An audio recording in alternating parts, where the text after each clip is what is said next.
Teacher को एकदम से बदलता देख लड़की हैरान रह गई। हैरानी से उसने विपिन का टोकन लिया, जिस पर विपिन का पहचान चिन्ह था।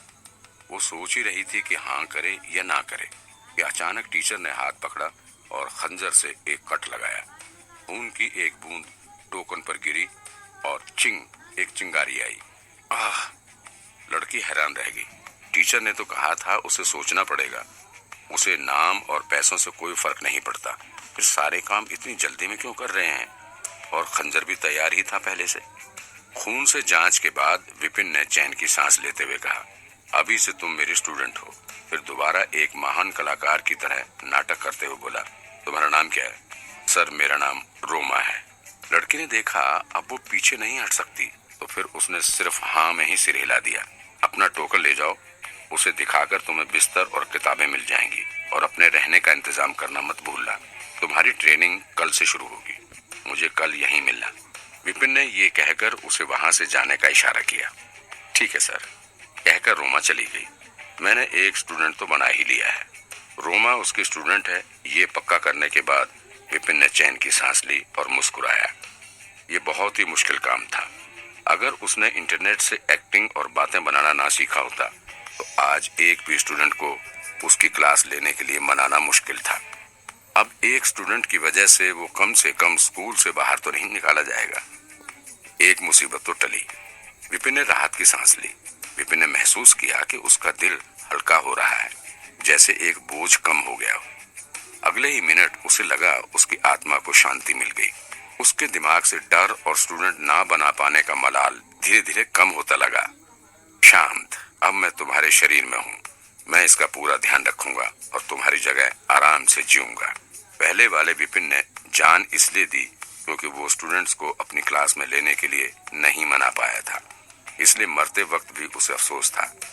अब जब एक स्टूडेंट क्लास में आ गया है तो उसका आखिरी अफसोस भी चला गया। उसके जाते ही विपिन को इस शरीर पर पूरा कंट्रोल मिल गया। शरीर का पूरा कंट्रोल मिलते ही विपिन ने सोचा क्यों ना कुछ और स्टूडेंट्स को दाखिला दे दिया जाए, लेकिन अचानक से उसके दिमाग में झटका लगा और पुरानी घंटियों की आवाजें सुनाई देने लगी। स्वर्ग और पृथ्वी बहुत भयानक है, सभी को जानवरों की तरह इस्तेमाल किया जाता है। सूरज ढलता है और चांद छुप जाता है। आकाश में कुछ अजीब नजर आता है। अलग अलग कहावतें सुनाई दे रही हैं। विपिन बहुत खुश हुआ। फिर उसके दिमाग में एक आलीशान महल की छवि बनी। उस पर कुछ अक्षर रोशनी में चमक रहे थे। स्वर्ग का संग्रहालय। वो दरवाजा खोलकर अंदर गया। अनगिनत मीनारें, उन पर किताब के स्टैंड ऊंचे खड़े थे। हर तरीके की किताब, शायद हर सब्जेक्ट पर। एक तरफ खड़े होकर देखो तो पता ही नहीं चल पाता कि शुरू कहाँ से हुआ और खत्म कहाँ है। ये शरीर बदलने वालों को मिलने वाला तोहफा तो नहीं। लाइब्रेरी, मुझे लाइब्रेरी मिली है। उफ, मैं पिछले जन्म में लाइब्रेरियन था। इसका मतलब ये तो नहीं कि इस जन्म में भी लाइब्रेरियन ही बनूंगा। दूसरों को तो तोहफे में बूढ़े, पूर्वज, गैजेट और ना जाने कितनी तरह की जादुई चीजें मिलती हैं, और मुझे लाइब्रेरी, बस एक लाइब्रेरी, ये मेरे किस काम की? विपिन की आंखों के सामने अंधेरा छा गया और उसे लगा वो बेहोश होकर गिर ही जाएगा। लाइब्रेरी इसलिए, ऐसा तो नहीं कि जब लोग मार्शल आर्ट्स करेंगे और मुझ पर तलवार भाले फेंकेंगे तो मैं उन पर किताबें फेंकूंगा। चलो कम से कम ये तो देख लो कि किताबें कौन सी हैं। ये सोचकर विपिन आगे बढ़ा। बेचैनी में विपिन ने एक किताब उठाने के लिए हाथ आगे बढ़ाया ताकि ये तो पता चले कि लाइब्रेरी क्यों दी गई है उसे, लेकिन किताब की जगह उसके हाथ कुछ नहीं आया। कितनी भी कोशिश करने पर वो कोई किताब नहीं उठा पाया। क्या ये कोई खेल है या फिर किसी तरह का चक्रव्यूह? मुझे लाइब्रेरी दे दी लेकिन मैं कोई किताब नहीं ले सकता, ना कुछ पढ़ सकता हूँ। आखिर चाहते क्या हो? विपिन को कुछ समझ में ही नहीं आ रहा था। क्या करे, क्या बोले?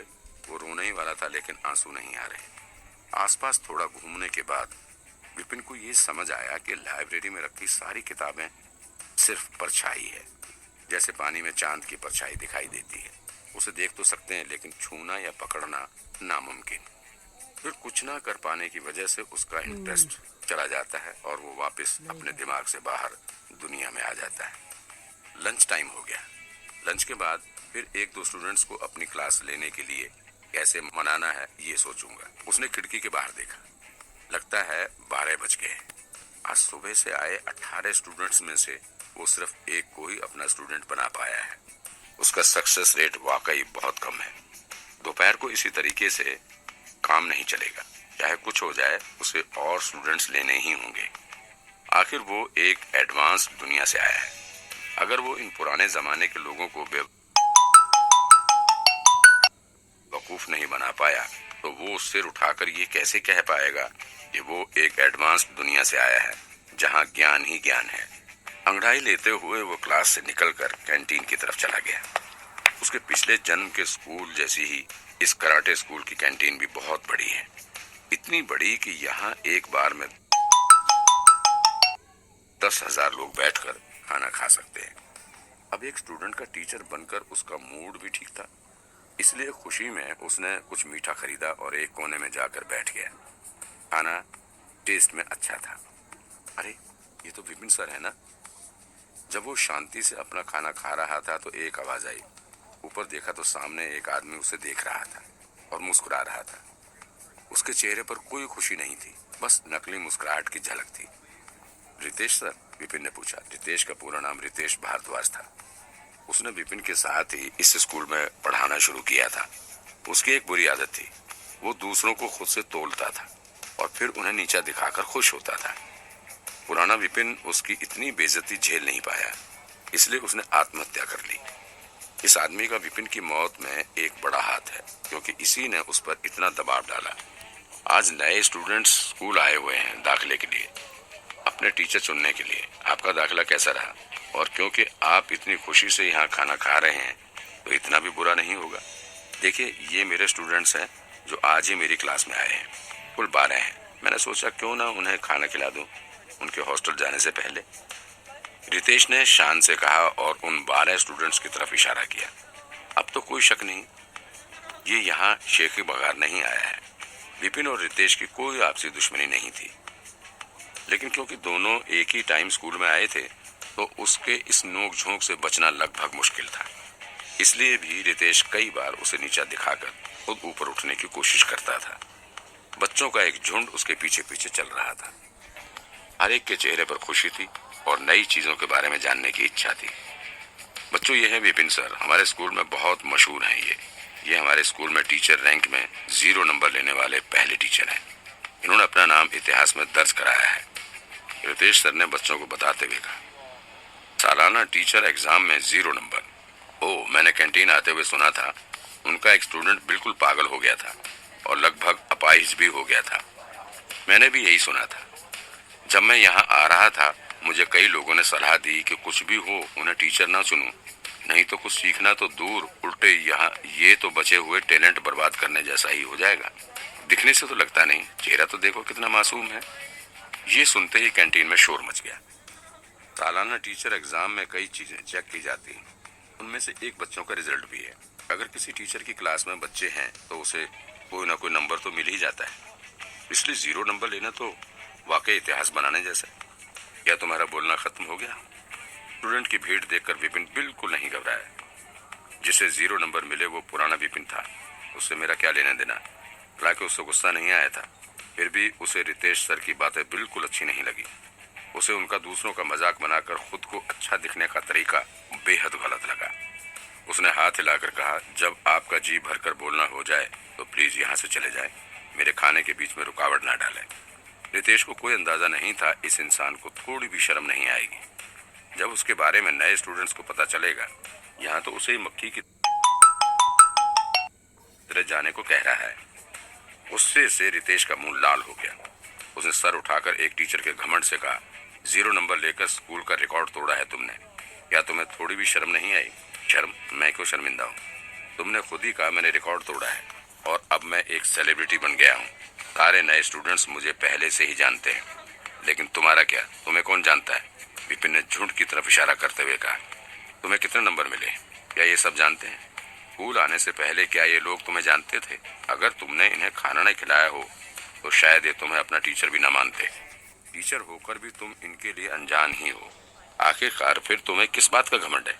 क्यों इतना घमंड करते हो? क्या अगर किसी और को 0 नंबर मिले तो वो अपना सिर ऊपर भी ना उठाए, बाहर जाना ही छोड़ दे डर से? कि कहीं कोई चलती सड़क पर बेइज्जती ना कर दे। लेकिन ये इंसान तो बिल्कुल अजीब किस्म का है। उल्टा खुश हो रहा है और गर्व से सबको 0 नंबर के बारे में बता रहा है। मुझे ही कह रहा है 0 क्यों नहीं लाए। गुस्से से रितेश चिढ़ गया। ये तो सच में बेशर्म है। आखिरकार नंबर तो 0 ही है।